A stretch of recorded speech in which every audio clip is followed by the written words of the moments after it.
Welcome to the Self-Storage University podcast, where you will learn the correct way to identify, evaluate, negotiate, perform due diligence on, renegotiate, finance, turn around, and operate self-storage facilities.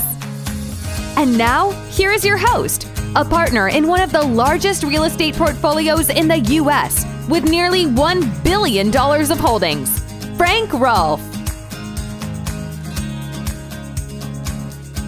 Virtually every self-storage buyer faces this predicament because there's 3 sets of books on every storage facility normally. You've got the one set of books, which are the promises that the seller gives you on the financial attainment that facility can hit. But another set is their actual profit and loss statements from what they've been doing. And then finally, the third set of books are their tax returns. This is Frank Rolfe with the Self-Storage University podcast. We're going to talk about what happens when these 3 different sets of books don't align. The promises, the actual performance, and the tax returns. So the first question you might ask is, why don't they align? And of course, the common answer, the obvious answer, the common sense answer is because sellers like to lie. They like to lie because they want to get more for that self-storage facility than it's worth. So do the brokers. So you just have to understand that. There is some degree of monetary value in pretending it does better than it actually does. And then you have the profit and loss statement. And the profit and loss statement is a little closer to reality because mom and pop can't really lie to themselves. Can't lie to their lenders, can't lie to their investors. So the profit and loss statement is definitely a more accurate portrayal of performance than what mom and pop tell you. But then you have the dreaded tax returns. And on the tax returns, the reality really lets it all hang out. Now, why are the tax returns the most accurate? Because they have the greatest skin in the game. They have the biggest penalty. If you don't do an accurate tax return, it's tax fraud. You could theoretically be arrested, sued. There's a lot of teeth in that mistake. So as a result, really, the tax returns are the most accurate set of books. Between the 3 is the tax returns. And that's exactly why most sellers will not give you their tax returns. They'll come up with all kinds of excuses, privacy, and they're afraid you're nuts and you might turn them into the IRS. But the bottom line is it's because the numbers don't match. It's also a given that the numbers will go down progressively between those 3 sets of books. Highest supposed net income, their promises. Second highest, profit and loss statements. Third highest, their tax returns. And that's just a given. That's just a part of life, just a part of buying a self-storage property. So what do you do when they don't align? Well, when they don't align, clearly what you do is you go to mom and pop and you say, wait a minute, these numbers do not match what you told me. And my value was very much different than what you're telling me now. And there's real teeth in that argument because clearly if the NOI is 20% lower than what they promised you, well, then the price needs to be 20% lower as well. So often, having them not align is simply a trigger for you to try and get a price reduction.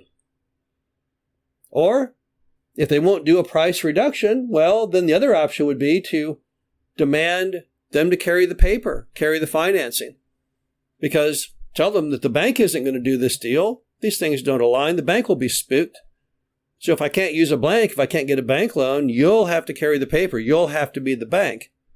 And on top of that, you'll have to be the bank because since your numbers are lower than what you promised, the only way this deal will work if you use a lower than average interest rate. So often when the numbers don't align, you can actually use that as a tool for progress, a tool for change, a tool to make more money. Because the first reaction when those things don't align should immediately be moral outrage, and you hit them up with the fact they're going to have to lower the price and or carry the financing, preferably both. Now, the real trick to all this is that there's really a 4th set of books. They have those 3 sets of books, but you as the buyer, you should have your 4th. Because you go through their P&L and you recraft it based on what you think you can attain. You say, well, this guy does a terrible job of marketing. He's not even online. If I build an online presence, if I get 5-star reviews, I bet I can boost this occupancy from 50% to 75%. Okay, that might be your assumption on growth and revenue. And then you look at it and you say, oh, you know what? This guy just hemorrhages money on nothing. He's spending way too much money on paving. There's all kinds of ways I can cut these costs. And if you're a smart operator and you have the right deal, that 4th set of books is even better than what mom and pop promised you. So now with this 4th set that you've created, suddenly this deal looks a whole lot better than it did even at the best case scenario with mom and pop. And if you use the tool of their promises not aligning with the P&L, not aligning with the tax return, and get them to lower the price and carry the paper, and then you spring forth internally, never tell them about it, the 4th set of books, which made it really wasn't a bad deal as originally promised. That's when you're going to hit possibly your most profitability.